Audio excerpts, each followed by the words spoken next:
United States Army presents The Big Picture, an official report produced for the armed forces and the American people. Guest narrator for this issue, Mr. Henry Fonda.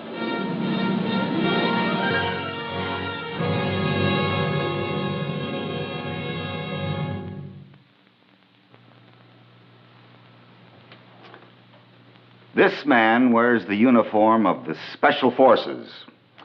And to use the word special in describing him is no mistake, as you'll see during the next half hour. He's a mature, dedicated, and skillful professional, and his line of work is demanding. It takes in the full scope of unconventional or guerrilla operations. Special warfare involves three types of activity: unconventional warfare, psychological warfare, and counterinsurgency operations. And this last includes the complete range of military, political, economic, and sociological action. New emphasis is being placed on unconventional warfare, and the reason isn't hard to see. Today, the threat of war takes three forms: general nuclear war, conventional war, and guerrilla or unconventional war. Fortunately, the world has never yet seen a general nuclear war.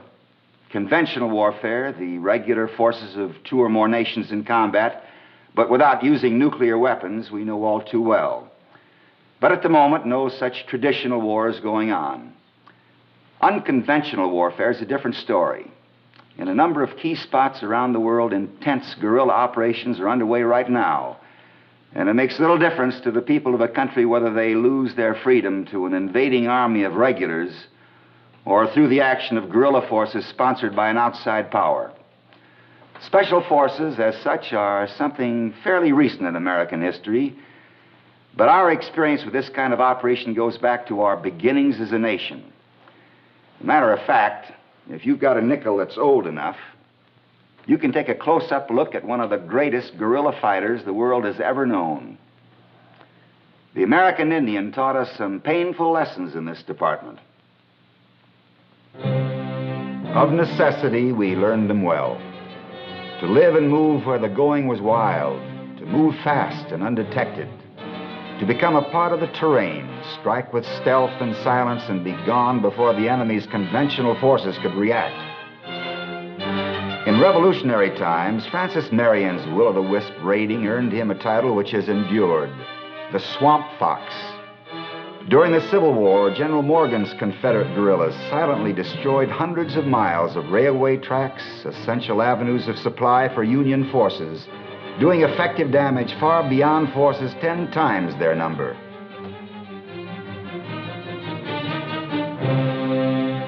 During World War I, Lawrence of Arabia organized Arab guerrilla forces and led them to a successful defeat of the Turkish army. And throughout World War II, the Axis armies faced determined and effective opposition everywhere, as partisans in Russia, France, Greece, Yugoslavia, Italy, Poland, and elsewhere snarled communications, ambushed patrols, and cut supply lines. In France, the legendary Maquis was built up even while under the heel of occupation troops, and when the time came, its men were ready and organized for action. From D-Day on, these guerrilla forces were worth 15 divisions to the Allied effort, according to the Supreme Commander, General Dwight D. Eisenhower.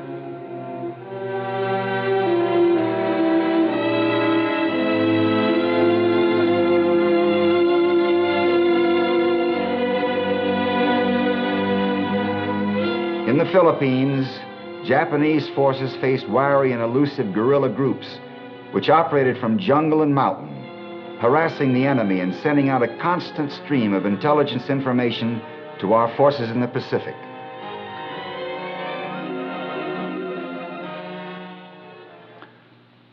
Since World War II, guerrilla operations have flared up in dozens of places around the world. Recent headlines have spotlighted such areas as Laos, Vietnam, and of course Cuba.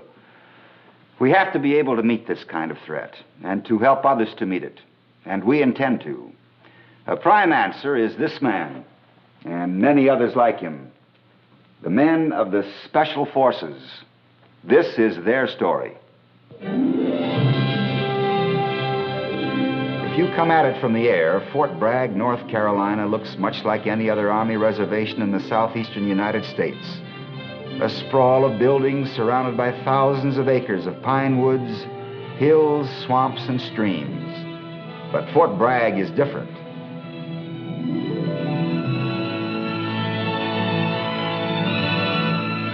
It's different because here the 7th Special Forces Group of the 1st Special Forces has its headquarters. And here the most demanding military training establishment in the world operates, the U.S. Army Special Warfare Center. These soldiers are different too.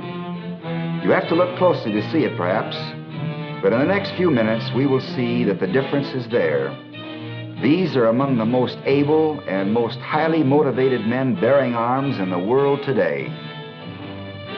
At the Special Warfare Center, they have occasion to work closely with men from the armed forces of other nations of the free world. Nations which are faced by communist guerrilla activity as a dangerous reality and an ever-present threat. Here they learn what they can do about it.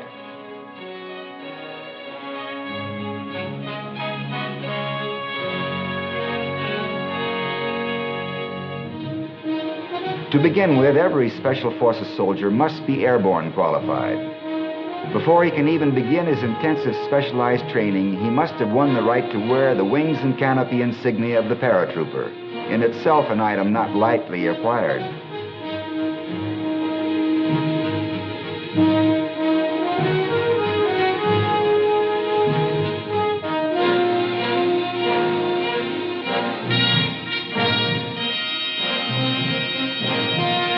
There's no special age limit for men of the Special Forces, but clearly, without perfect physical condition and deep reserves of endurance, no man can meet the demands this assignment will place upon him.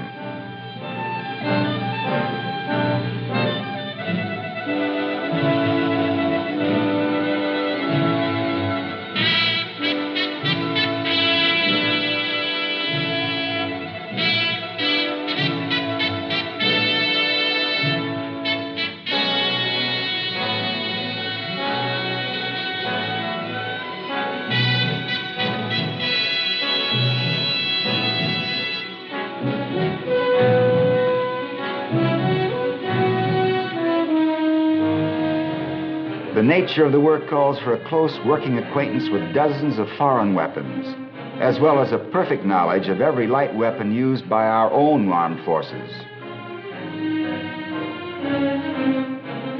Every lesson must be learned well. Each man must know his specialty inside out, because when the time comes, he must himself function as a highly able teacher of everything he's been taught.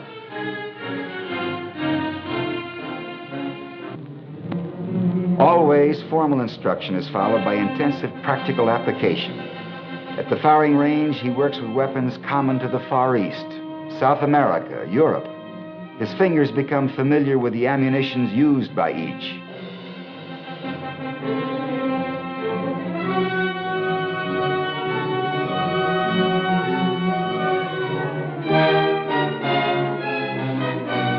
He gets the feel of the weapons in his hands, stamps their individual characteristics indelibly in his thinking.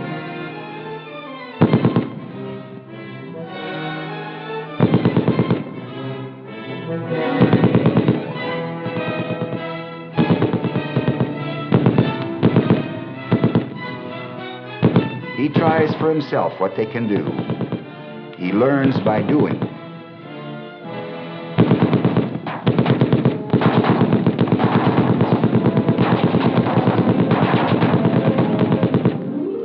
Second required skill is communications. Every man of a Special Forces team must be able to assemble and use the components of portable long-range transmitter receivers. And the communications specialist must be able to repair and maintain the equipment, even build a set from parts available. In all skills, the men are cross-trained. This means that a man must be expert in his particular specialty and competent to handle the job of others as well. So the communications specialist must be able to send and receive 18 words per minute in Morse code. but every man must be capable of at least 5 words per minute. Special Forces work is a risky business, and no one man can be indispensable.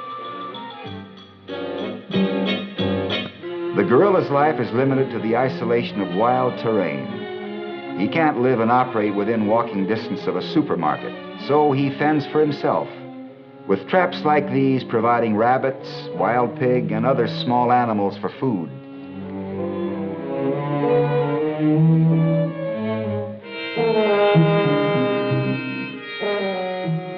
Traps, too, can act as silent, deadly sentries, patiently awaiting the approach of hostile men.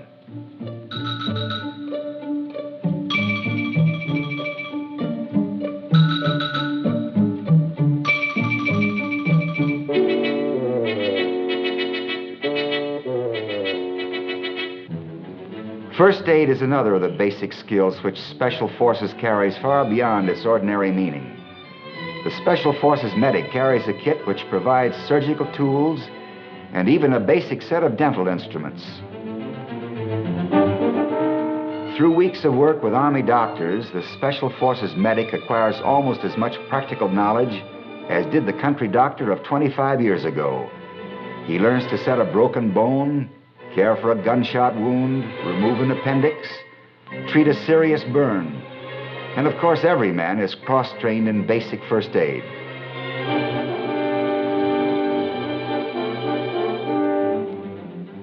At Fort Bragg, the potential Special Forces soldier learns to blow up just about anything, with just about anything. A prime function of unconventional forces is to disrupt lines of communication and supply. Here the student learns just how much of which kind of explosive placed exactly where will do the job.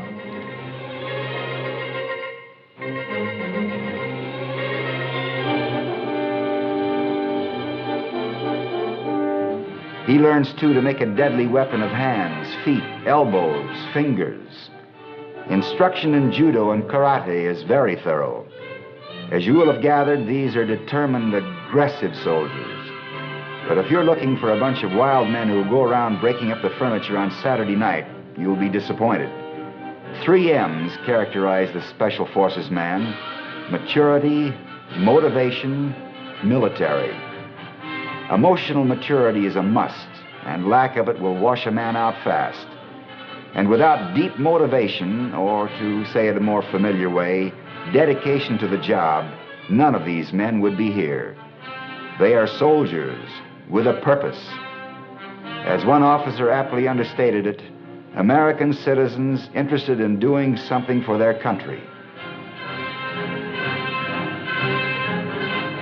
Their work in doing something for their country will take them to places where knowledge of the local language is essential. A total of 19 different languages is taught at the Special Warfare Center, ranging from Chinese to Czech, from Spanish to Vietnamese. Every man learns at least one of them.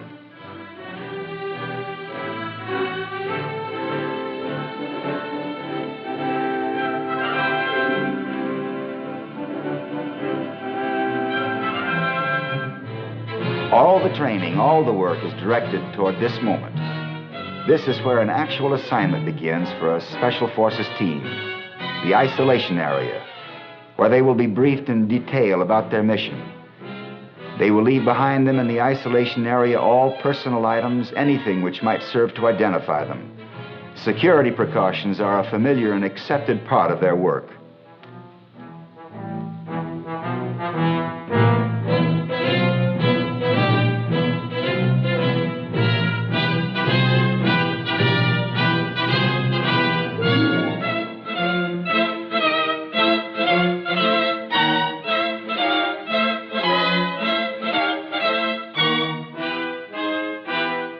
Here they will stay until they move out, without fanfare, unnoticed, to their destination.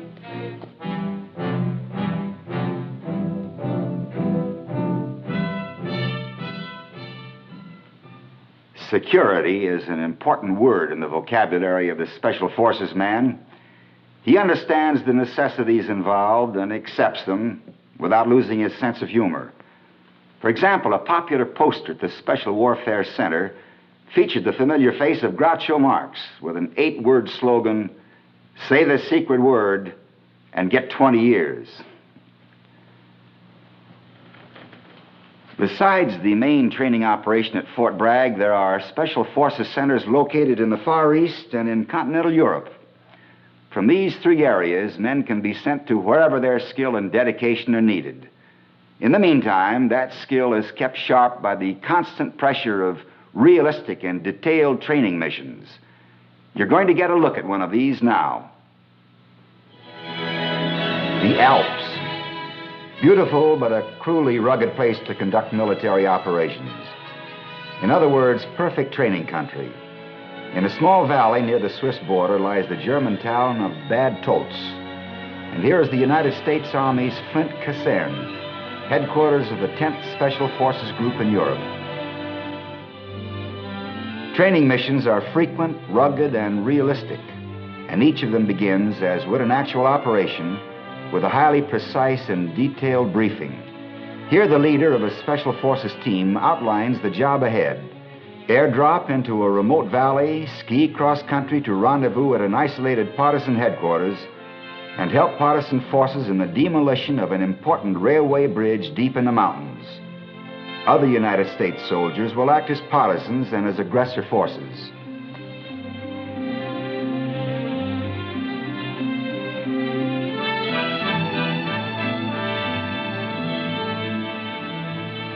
At dawn on the pre-selected day, the team is ready for airlift.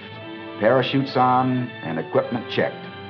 Much painstaking planning and rehearsal are behind them. From this moment, things must move with speed and precision. They will be over the drop zone in an hour.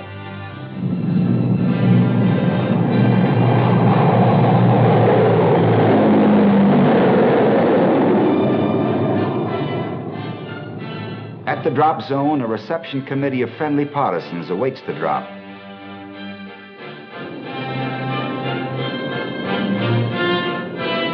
These men are few, but they are highly important. Consider this bit of arithmetic.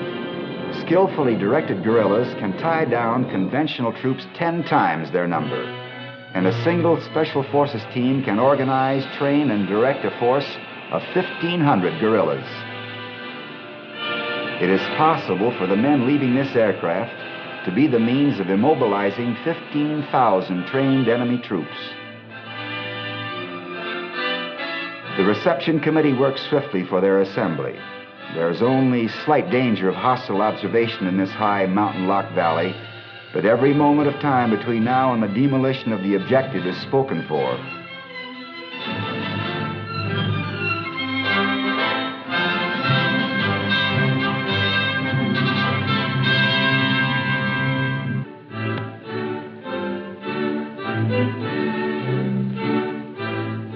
With the reception committee leading, the team is soon under cover of the woods and on its way to the partisan camp.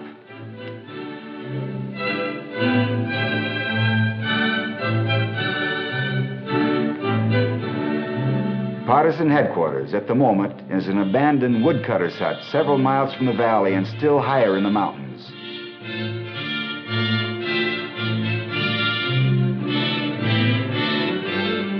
There's a cordial welcome for the men of the team and for the supplies they've brought with them, especially the much-needed explosives. Just now, however, there's little time for socializing. The schedule is pressing. Much remains to be done.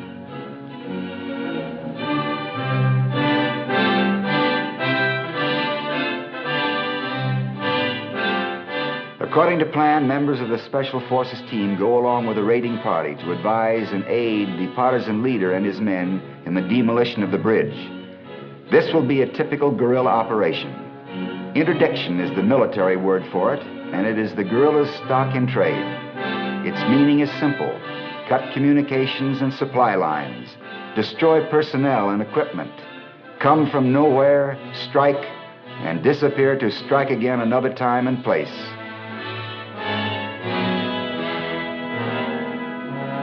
This is high country, beautiful country.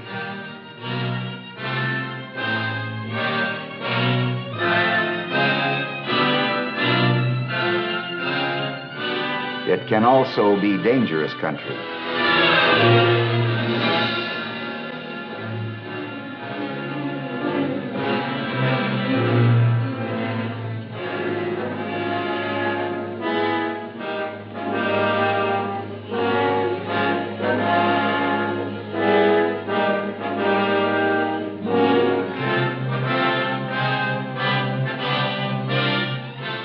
At a point within a few hundred meters of the bridge, the men remove their skis and place them so they face back along the escape route.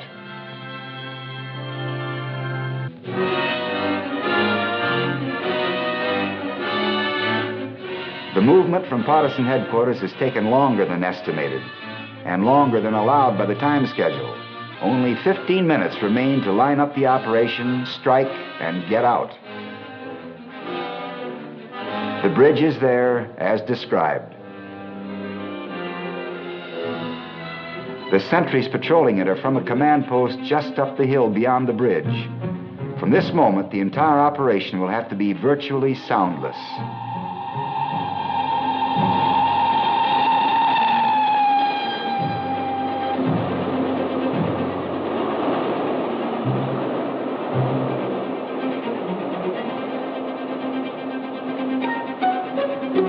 One group will have to get in close and take out the sentries without rousing attention in the nearby command post.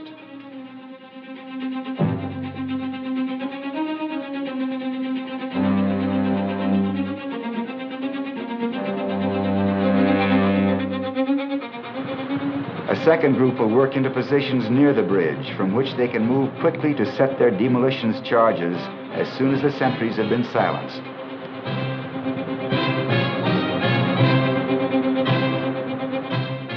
Time is running out.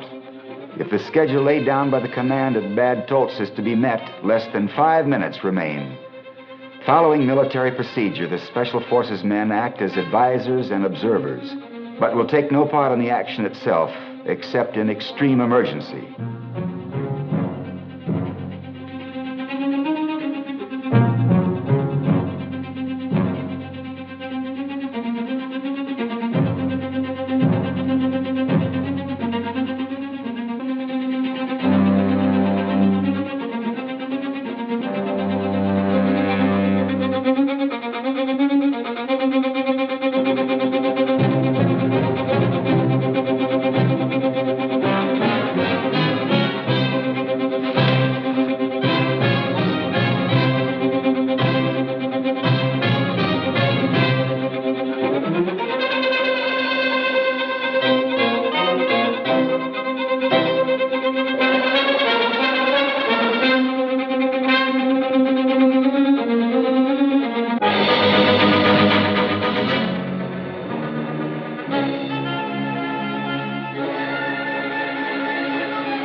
The explosion alerts the security troops at the enemy command post.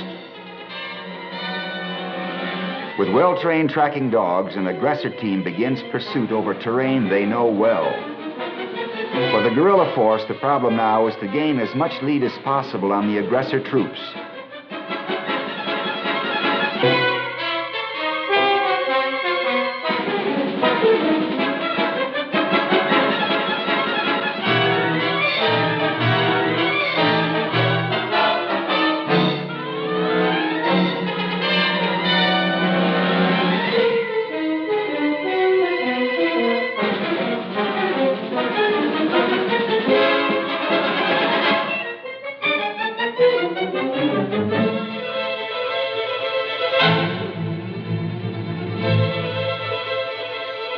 guerrilla party makes good time, widening its lead as each mile draws the men trailing them deeper into unfamiliar territory.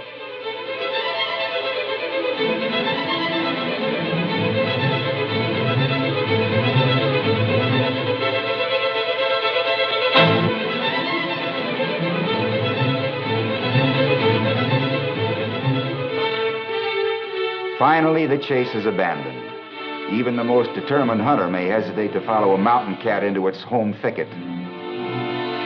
The mission is over, all objectives accomplished. Who are these men? They're soldiers. Soldiers who know that the only guarantee of freedom today, or at any time, is in the willingness and ability of individual men to do whatever must be done, wherever it must be done, to preserve that freedom. This willingness and this ability is what makes of these men the Special Forces.